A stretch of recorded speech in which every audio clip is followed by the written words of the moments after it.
and compromise our wider national interests. We therefore call on the government to exercise caution and be consistent in articulating Ghana's foreign policy positions, particularly on sensitive international conflicts, such as the Gaza conflict.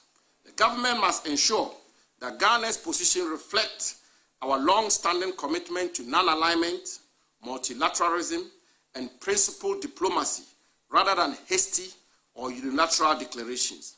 Calm, measured, and nuanced diplomacy is essential for the conduct of our foreign policy in general and for addressing volatile situations such as the current conflict in particular.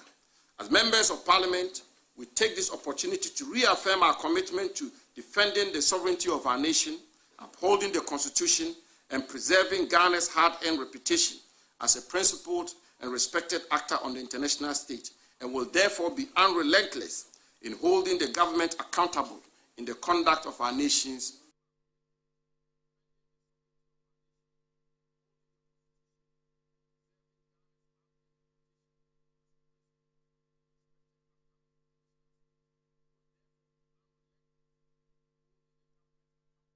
Now, former Speaker of Parliament and distinguished scholar at the Institute of Economic Affairs, Professor Aaron Mike Oquaye, has urged Ghana to fully harness its vast natural resources to avoid returning to the International Monetary Fund for financial assistance. Delivering the keynote presentation at the launch of IEA's seminar series on review of Ghana's natural resources, Professor Oquaye attributed the persistent economic hardships facing the country to continued retention of colonial-era contracts which allow foreign companies to exploit the nation's resources while contributing minimal royalties in return, a cycle he says is detrimental to national development.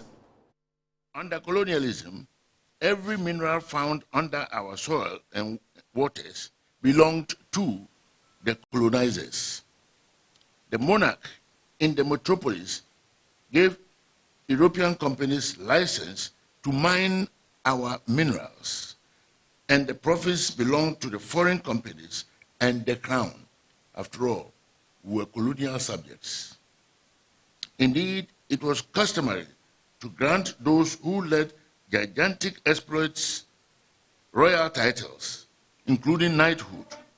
The colonized people were given mere pittance, which were considered as gifts from the monarch, and euphemistically called royalties, a dash from the Royal Highness. This is the beginning of the word royalties. Today, we have been several years independent, but the underpinning conceptualization of royalties persists.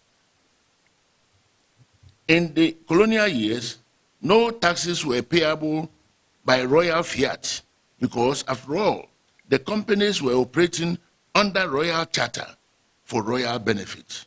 After independence, the best we thought we could do for our people was to give those companies 10 years tax-free to mine and ship away gold, etc. in our land.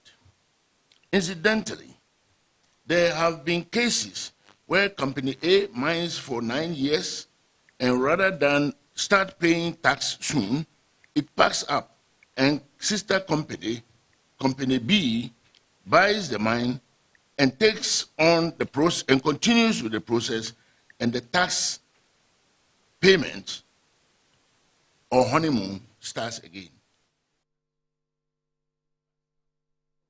Professor Oquaye also stressed the urgent need for the country to break free from the cycle of repeated IMF bailouts. The time has come when we should take our destiny into our own hands. Mr. Chairman, in the midst of plenty, no government after President Nkrumah has been able to finance infrastructure, health, education, food, and essentials of our lives without resorting to borrowing as national expenditure bloats over national income. From May 1966 to date, this has been Ghana's sojourn to the IMF. I will take you through the list so that we will know we are not talking politics, but because the problem has run through every regime since the overthrow of Kwame Nkrumah. During that period, we didn't go to the IMF, 57 to 66. May 66 to 67. 67 to 68, number 2.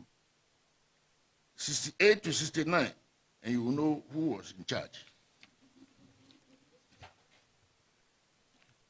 69 to 70, 83 to 84, 84 to 85, 86 to 87,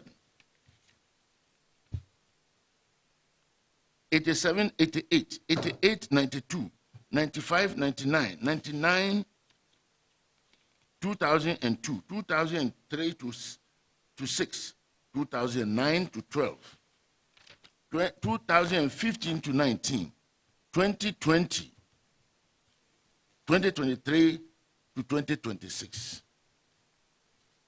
Every regime has been there. And when we talk, therefore, about this problem, we all are inside. Therefore, we must look at it objectively and find solution to the perennial IMF visitation. Away from that to some labor issues, and the Teachers and Educational Workers Union of the Trade Union Congress have today intensified its industrial action over poor conditions of service. The Legon chapter of the union has directed members to remain at home until the government meets their demands. The University of Ghana Legon chapter of the union withdrew its services across all technical and public universities, the Ghana Library Authority and the Ghana Museums and Monuments Board. They accused the government of failing to address long-standing concerns of the non-teaching staff despite exhausting all laid-down procedures. Speaking at an emergency meeting with members of the University of Ghana, Tewu TUC chairperson Salamatu Mahama Brahima says the union would only call off the strike once their demands are met. We are saying that until those conditions of service, because if they have been able to negotiate with the other groups, which are the teachers, they should be able to negotiate with us.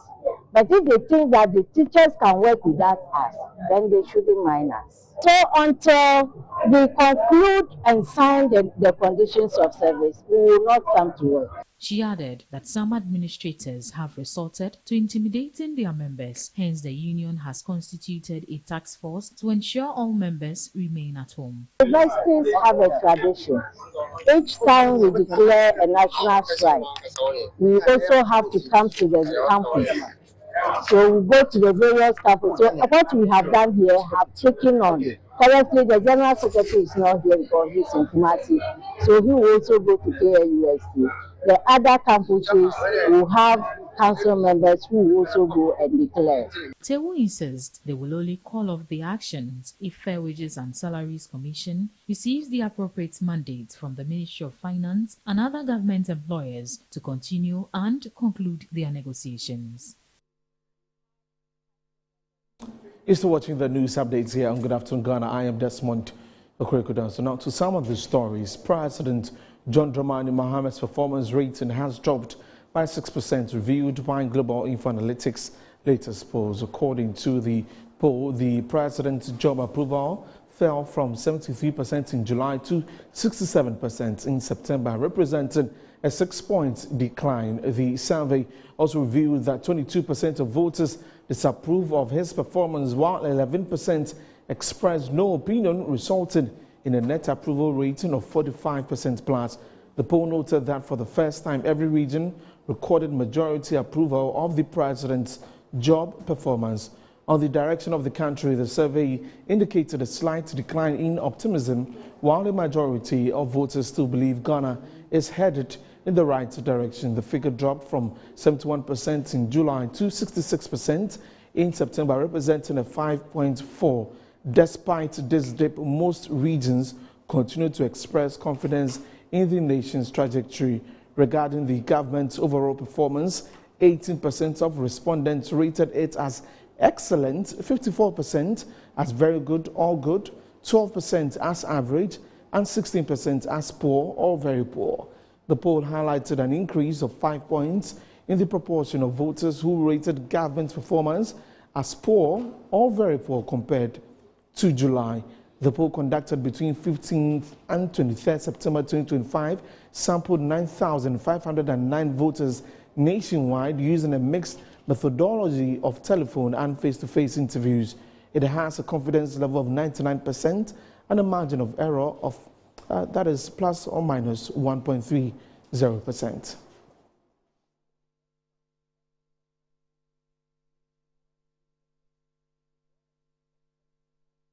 Also, this, let's engage a senior lecturer at the University of Cape Coast and political analyst, Dr. Jonathan Asante. Ocho, good afternoon, sir. Thank you very much for joining us. Good afternoon, Fadil. Well, looking at the poll and what it reviews, what factors do you think might have contributed to this particular decline, looking at the fact that the poll was just conducted earlier this month?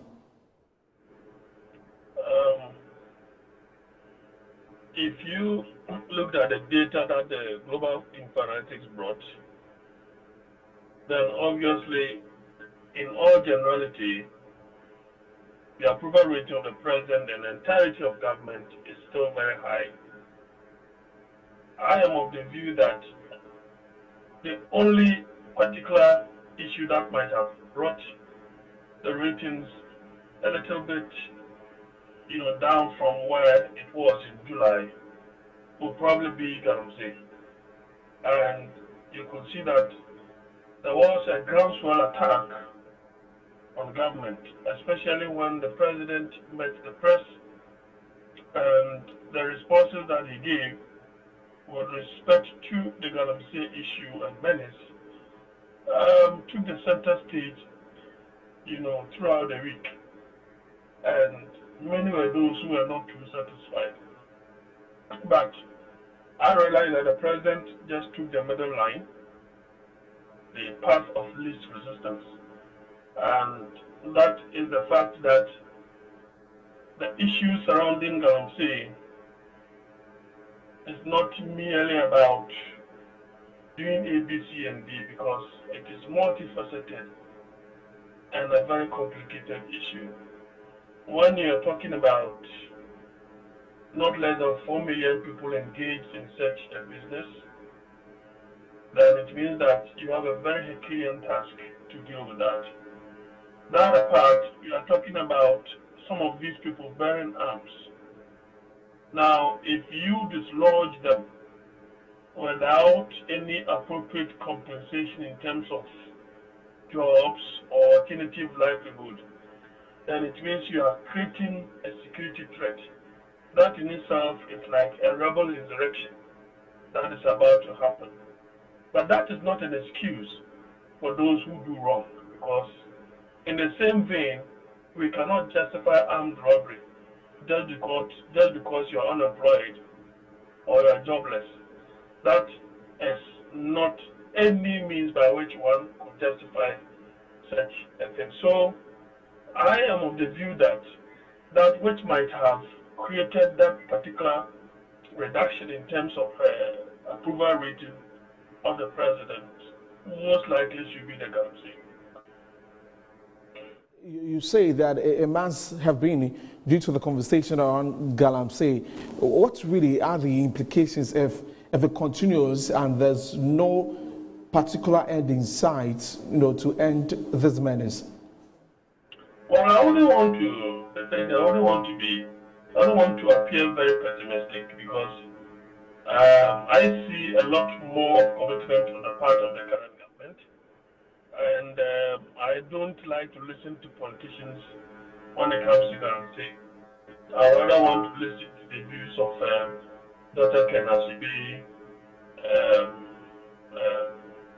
this woman, Aulai, Senior Bosi. I want to listen to the views of Erastus.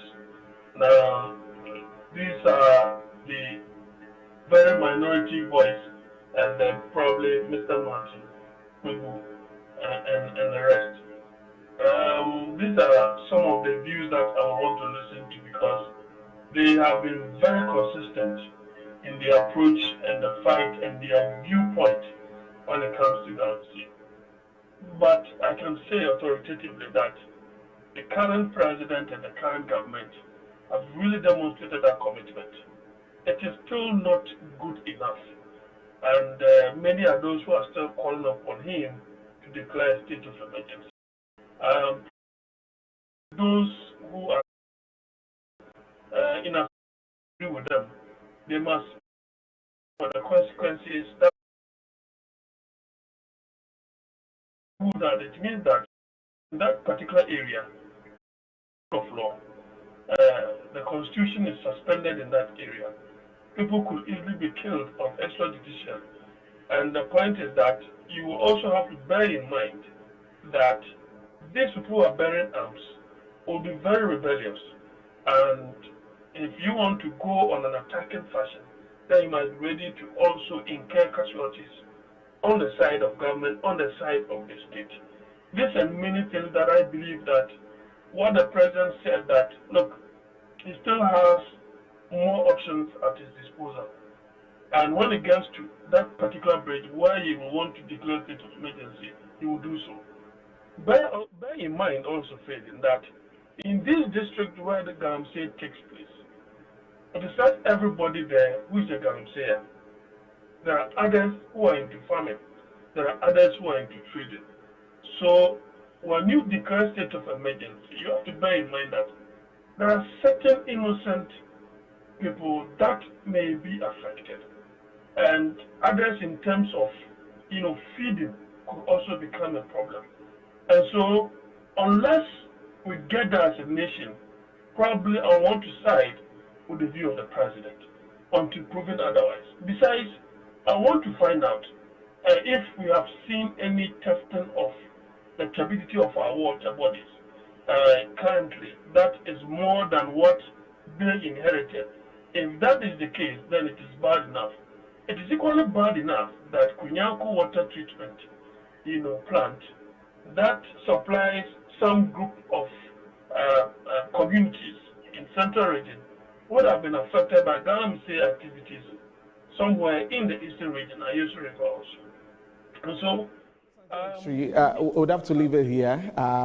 We'll definitely continue this conversation in our subsequent bulletins. So Dr. Jonathan Asante-Ocho is a senior lecturer and a political analyst at the University of Cape Coast. Now to some of the stories. The Ghana Police Service has arrested 10 suspects and killed 3 others in a sweeping anti-robbery operation targeting a notorious gang responsible for a wave of rural bank heist across 5 regions. Addressing the press, the Inspector General of Police, Christian Tete Yohunu, has assured the public that the police service will apprehend all persons who flouted the law and they'll be brought to book.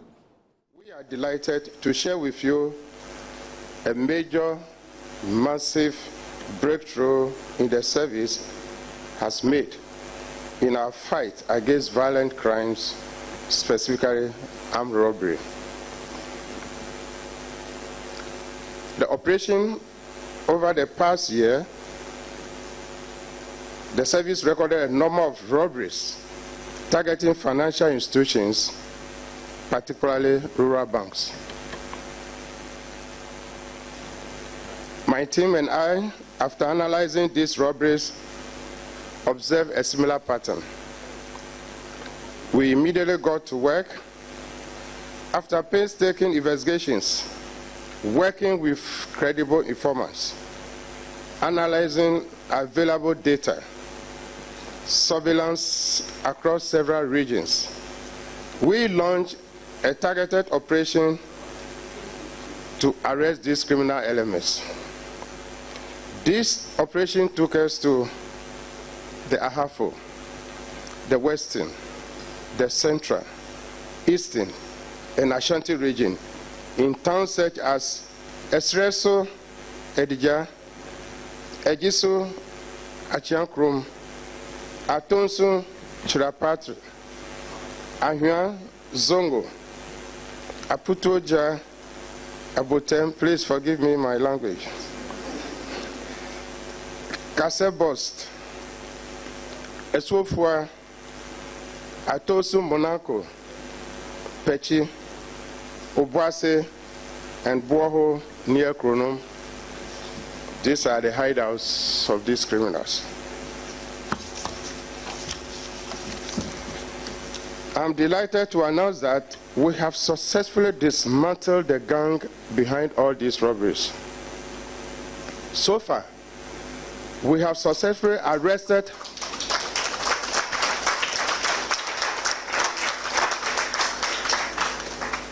So far, we have successfully arrested 10 suspects.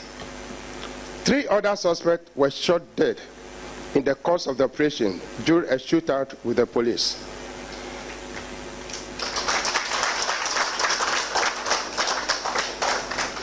We have launched a manhunt for the remaining suspects who are on the run. We will not stop until we get them arrested.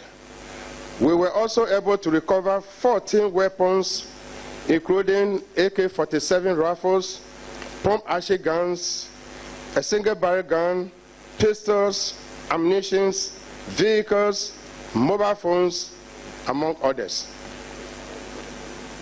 The Director General CID will give you the full details of the operation, the suspects, exhibits, among others. Commendations.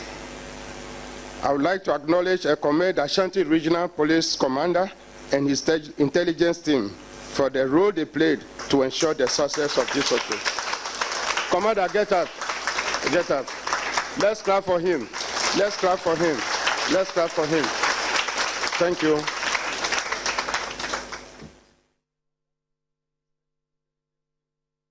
And some good work coming in from the Ghana Police Service. Now, away from that, and the week-long Ghana Theatre Festival has kicked off at the National Theatre, where the best of Ghana's culture will be on display for the next week. Speaking at the first day, Minister of Tourism, Culture and Creative Arts, Abla Jifa Gomashi, called on all Ghanaians to embrace our culture and promote it. Here's more.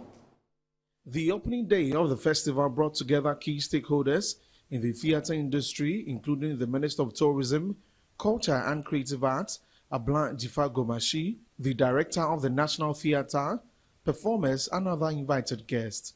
In her address, Abla Jifa Gomashi, the Minister of Tourism, Culture and Creative Arts, expressed excitement about the festival and its potential to strengthen the theatre space in Ghana. Theatre has been here with us in this country for well over a century, serving as a vehicle for storytelling, cultural expression, and social commentary.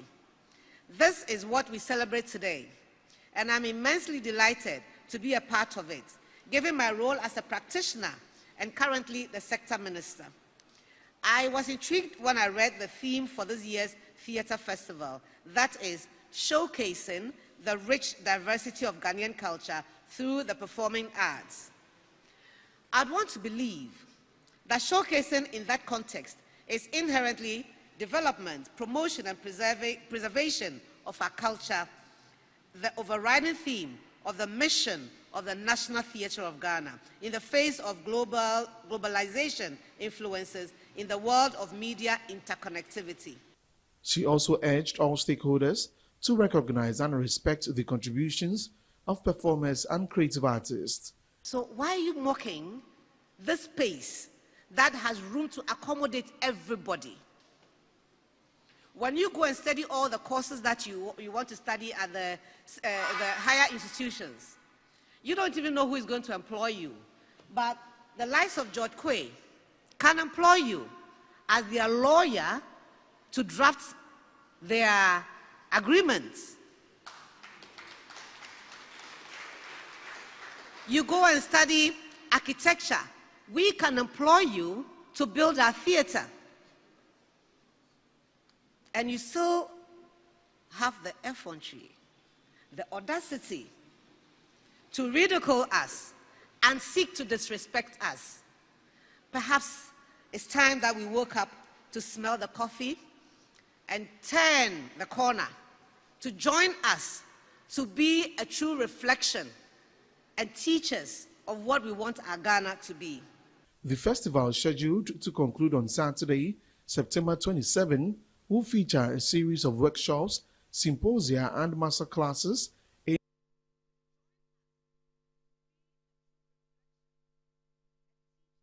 And that's all for the news updates. Many thanks for watching. For more news, log on to our website, www.metrotvonline.com. We're taking a break. When we come back, Emmanuel Kusifri takes over for the rest of the show. Stay with us.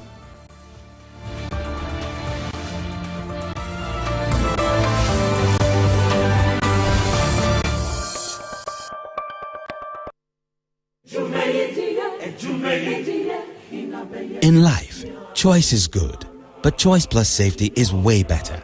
Your safety and comfort is paramount. Under the cylinder recirculation model, you can buy LPG in a safe environment. All cylinders are inspected and maintained to the best safety standards, so your safety is assured. Just take your empty cylinder to the nearest exchange point and swap it for a filled cylinder. Different cylinder sizes will be available to meet your pocket size. Imagine cooking in a smoke-free environment. This will improve the health and well-being of you and your family.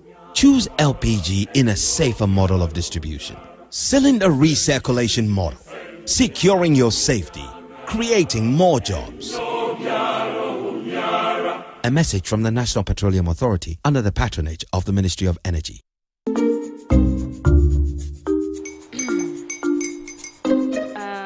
Kwame and his uncle are almost here. Wait a minute. This one too, your friend Kwame. Wait, Kwame.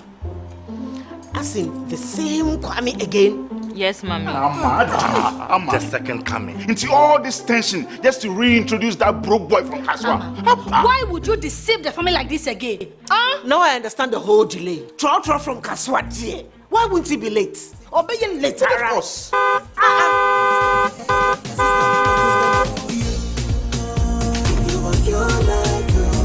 Star 712 hash, star 712 hash.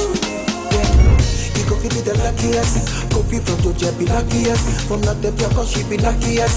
Me and you go feel be luckiest. No matter why you're lucky, everybody go be the luckiest. God Kwame! Senya God the apple boom. If you put it with so would the coming of the Son of Man be. Hey! Is that his car? Dial star 712 hash. Choose your ticket. Enter your lucky number. Follow the prompt and let destiny handle the rest. This promotion is regulated by the NLA on the Caritas platform. DSTV means choosing. Amazing acting. Face branding while streaming. Front row at the gaming and super fanning while on the going. Winning, binging and blockbustering. While others are white ricing, you're jolloffing. This looks so good. With something for everyone, anything is possible when you're DSTVing. Start today with all sorts of packages to match your...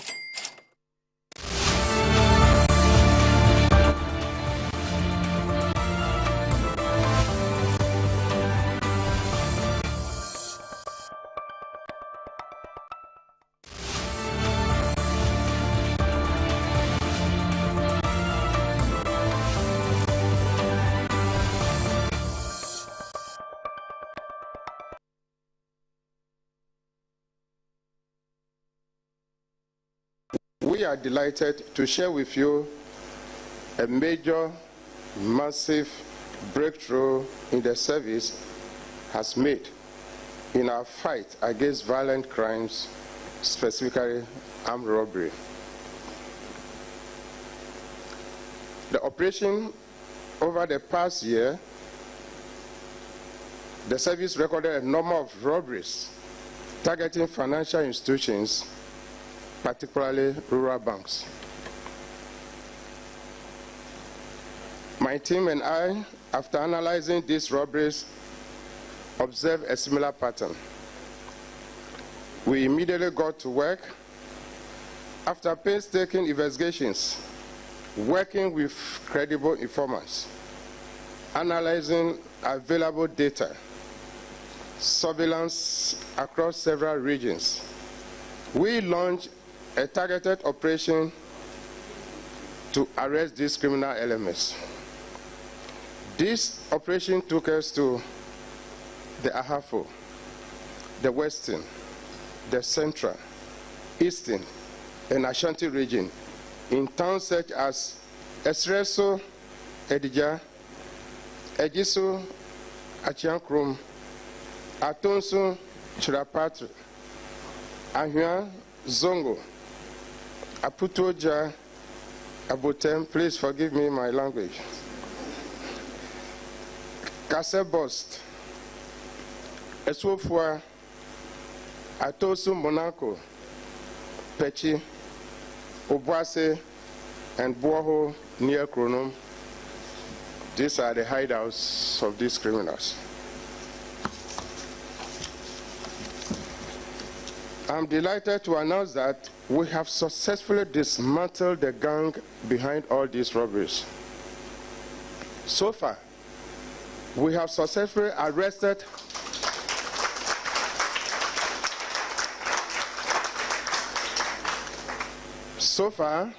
we have successfully arrested 10 suspects. 3 other suspects were shot dead in the course of the operation during a shootout with the police.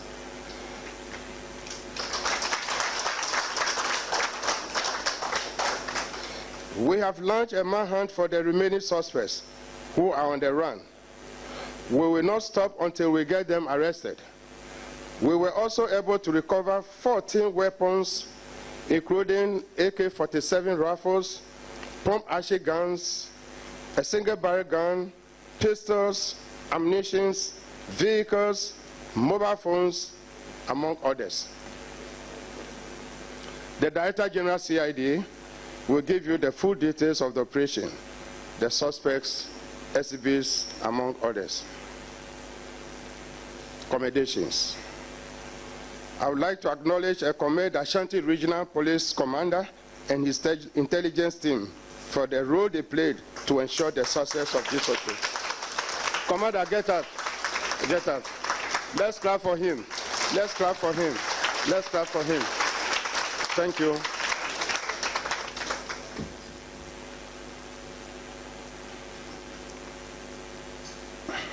I would also like to commend all other officers who played critical roles towards this successful operation. I wish to sincerely thank members of the public who volunteered credible information to the police that contributed to this breakthrough. I want to take this opportunity to call all members of the public to support the police with information for successful investigation. Let us all be vigilant members of the community and report any suspicious persons or activities to the police. As you may be aware, the service is committed to rewarding credible information shared to support our investigation. In conclusion, I would like to assure you that the police will continue to make life uncomfortable for criminal elements in our society. We will continue to pursue you till you are brought to justice. I want to inform you that the Police Management Board have decided to promote 3 chief inspectors to the Police Academy. Of Tourism, Culture and Creative Art.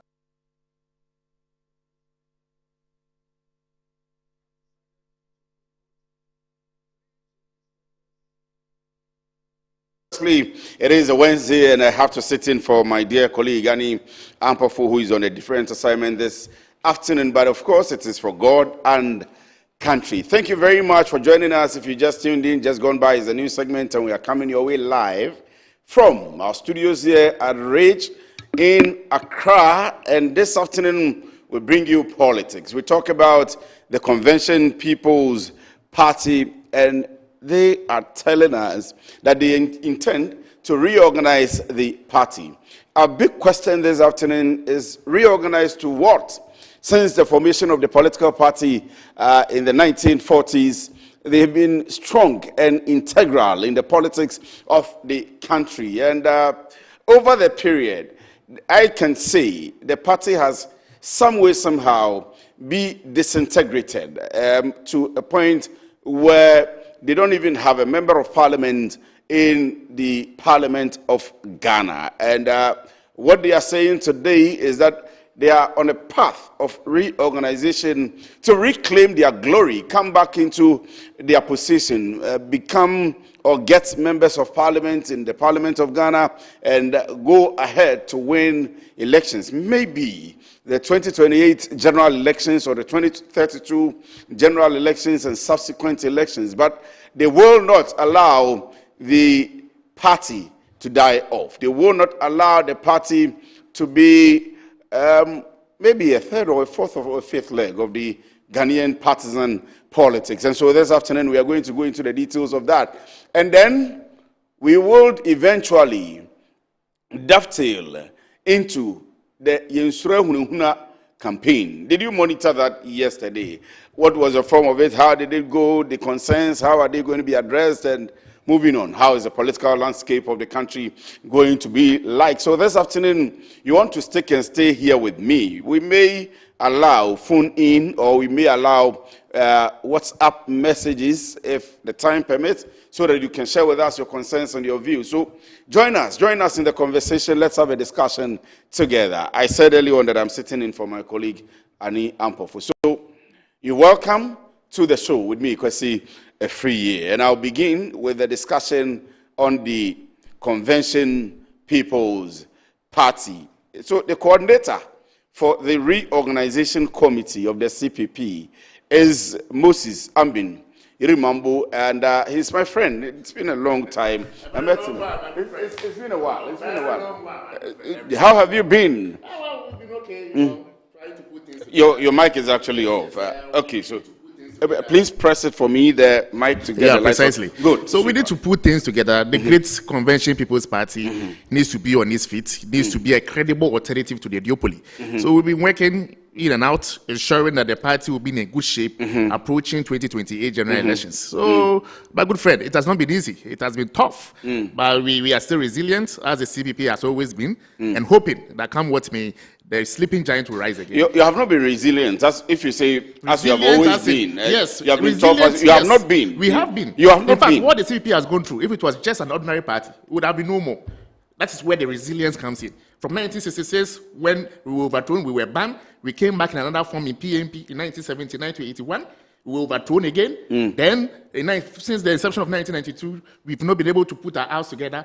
There are a lot of fragmentation parties. The PNC is one, so many other parties. That is why I say we are very resilient. If not, what we've gone through, where our properties have been seized since 1966 till now. You have been fighting that. I'm happy you bring that up. You have been fighting that. We'll be talking about that. The properties. I'm happy you mentioned that. But the CPP is almost like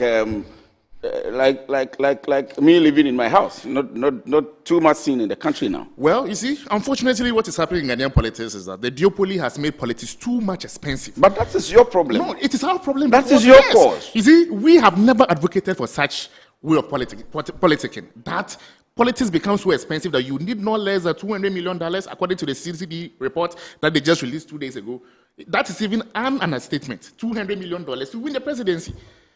And the Westminster Foundation in 2016-2017 also had a report. For you to win a parliamentary seat, you need no less than $300,000. But even that is an understatement. And we are saying that that is not the way to go.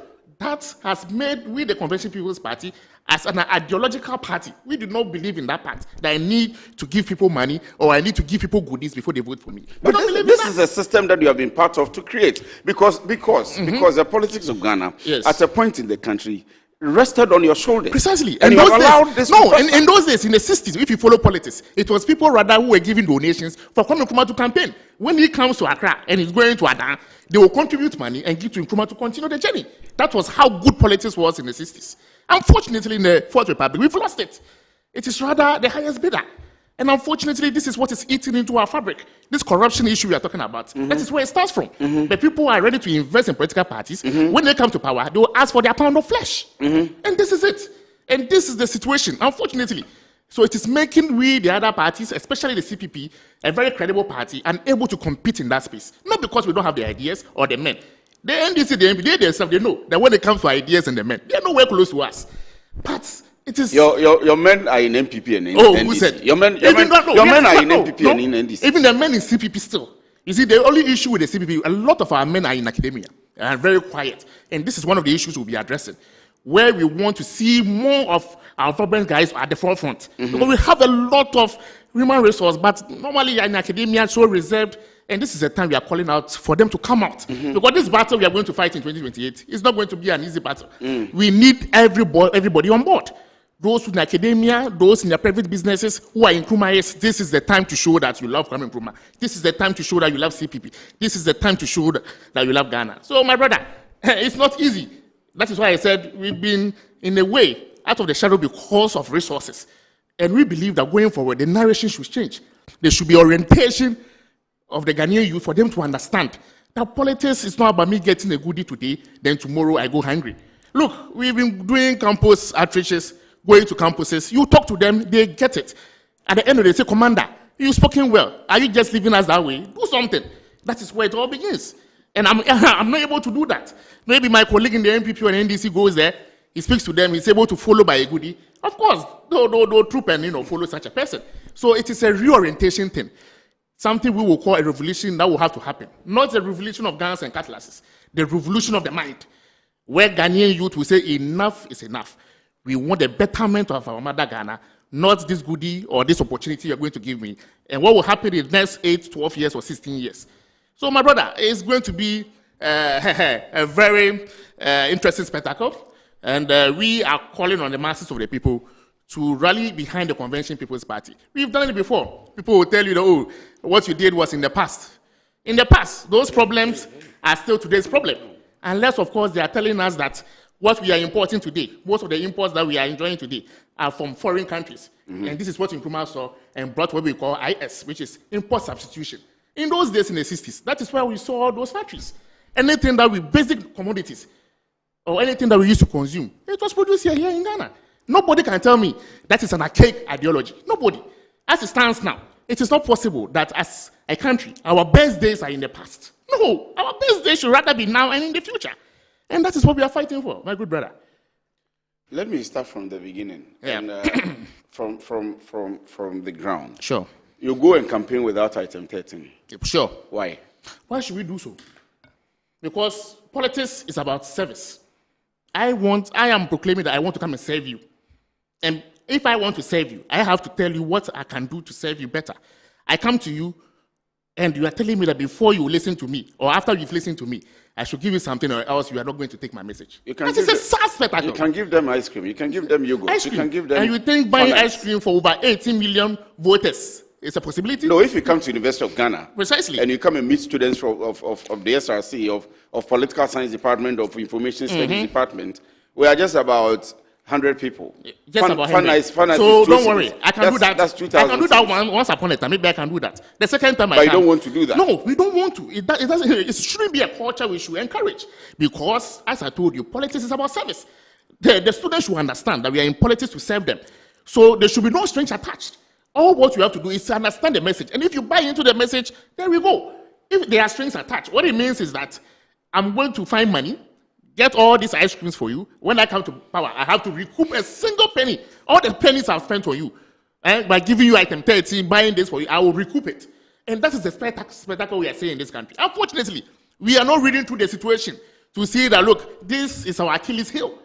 That is where the corruption matter all starts. And if you're able to address that problem, my brother, Ghana will be a better place to be. The corruption starts from where? The universities? It starts from there. The reorientation program starts from the universities. They have to understand that, look, Ghana, we are on a path. And on that path, before we get to our destination, people need to be selfless. And selflessness doesn't only rely with the politician. We, the masses, too, will have to change our character. It all boils down to character. When we understand these elements, my brother, politics will be a better game. We'll go there with ideas and battle it out. The one with a superior idea wins. Then we move forward as a nation together.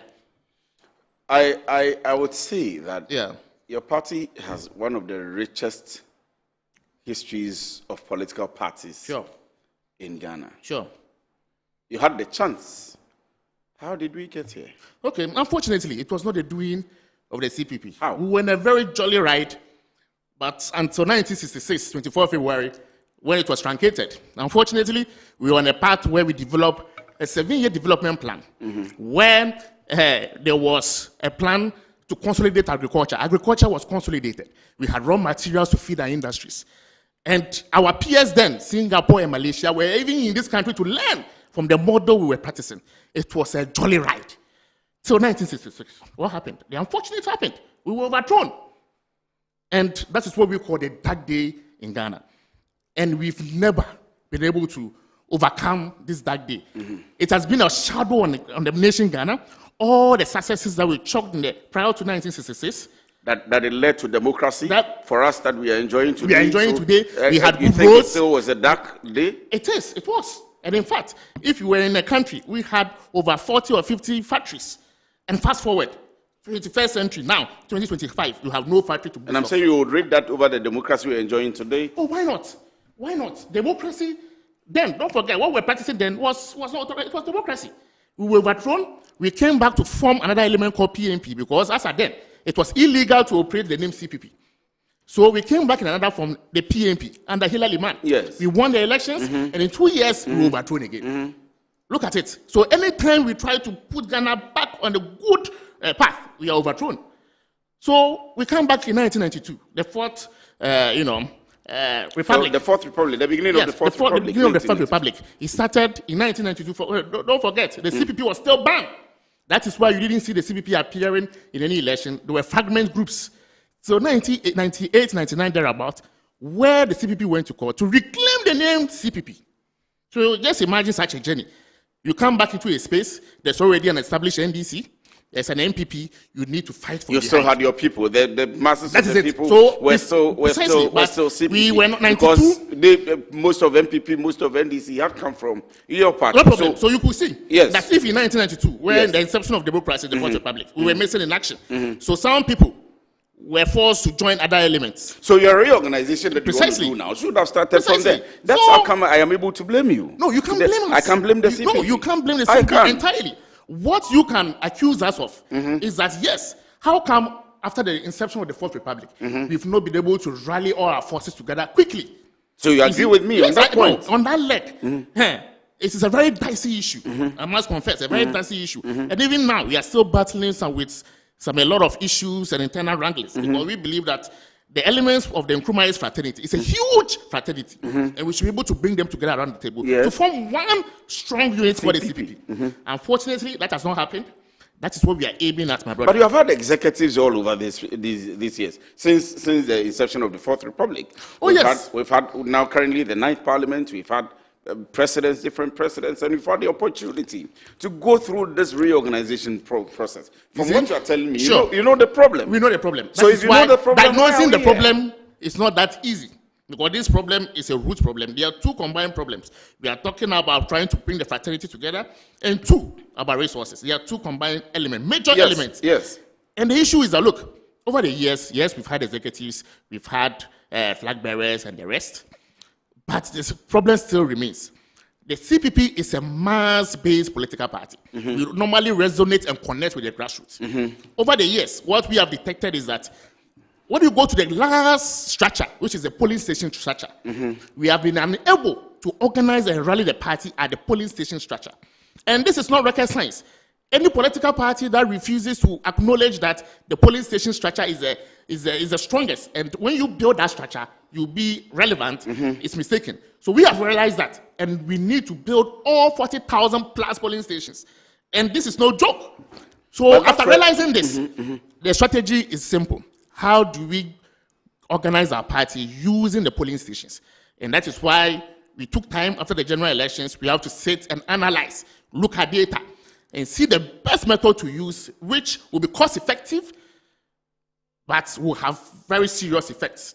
And that is what we have done throughout these months after the general election. Because after diagnosing the problem, you need to solve it. And this time around, we just don't want it to be only talk. Talk is cheap. We want action on the ground. So for you to achieve that, you need to ensure that the solution that you have is tight. And I can assure you, we've gone through it over and over again. There'll be piloting over and over again. And when we hit the ground running, maybe next year by this time, or in 2028 or 2029, when we are interviewing me, it will be a different ballgame. There are over 40,000 police stations across the country. Are you aware? Of course I am. How many do you have? As it stands, as I said. Apart from your head office? Oh, come on. CPP has representation How many police stations? No, if you and say how many, executives. no, I mean, police no. If you say, let me explain the structure to you. Okay. So the CPP has a structure of a national body, the regional body, the constituency body, the ward body, and the polling station. Very good. So what I'm telling you is that very good. All this we take the bosses till the last one, which is the polling station. That is the only structure that over the years we've suffered, or we are trying very hard to be able to resolve. The last structure, which is the polling station structure. Let me take it one by one. Okay. For the national, I know your office, the head office. Yes. I know the national executive. Sure. For the 16 regions, sure, including the new regions that were formulated under the former government. We have offices there. Northeast, you have. No, we have regional offices. In Nalerigu, you have. We have regional. If you go there today, you say you're looking for a CPP regional executive, you will find them. You have. You can. Savannah region. We have regional executives. We have regional executives. Bono East. We have. That one is not a problem. It's so easy getting those structures. Let's talk about it down there. Western North, you have. We have. Seshiri also. We have constituency offices in Akontombra. So let me come to the constituency. Yes. So if you come to the NPP, for example, you would have the national, you would have the regional, you would have the constituency. Sure. Then you will have the area coordinators, and then you have the polling stations. Sure. If you come to the NDC, sure, you would have the national, you would have the regional, you would have the constituency, sure, you would have the chapters, sure, and then you have the polling stations as well. So yours is the wards. Is the wards. So beyond the polling stations. But first of all, with the constituencies. Yes. I come from Kwabri East. Kwabri East. Okay. In the Ashanti region. Sure. Do you have? We have constituency officers there. Do you have an office? An office as a rented office? No, we don't have an office. You see, but we have representation. And then mobilize. And today, if the EC is organizing a district a dissect meeting, they are there. They are there. So we have officers across the country. So the CPP but are they known? In Kwabri East, are they known? Yeah, they are known. If you go to the EC in Gambaga, are they known? They are known. When you go to the EC offices in these regions, ask them whether when they have meetings, the CPP doesn't represent. We represent. I am telling you that the only place we are falling short is the last structure. But that's the base. That's why I'm coming to the base. That's the base. That's because, how you do the mobilization. Yes, that is it. And that is what we have realized, that despite we having all these structures in place, the last structure, which is the polling station, is our weakest link. And can we say that you have failed at that? Well, not entirely, but because the problem intertwined to that problem is resources. As I've espoused here before I'm starting this debate with you, it is resources. We are talking about 40,000 polling stations. Some of the constituencies, it is not easy like Accra or Kumasi getting to the constituencies or the wards or the electoral area so easily. Some of them is distance, a lot of distance. Yes. So you go to my constituency in the Upper West region, Lambuse, for example. You go to Lambuse is a capital, but from Lambuse to Kane, it's a distance. I agree. It is not a small distance. I agree. So before you can cover all these grounds, mind you, you need to get a lot of logistics to get there. But there are constituency executives. They are. It is their responsibility to form the polling station executives for you. And in fact, let me take this opportunity to salute all constituency and regional executives of the CPP. These are a bunch of resilient people. It is not easy. People are in the opposition for 8 years. Look at how frustrated they become. These guys have been so resilient.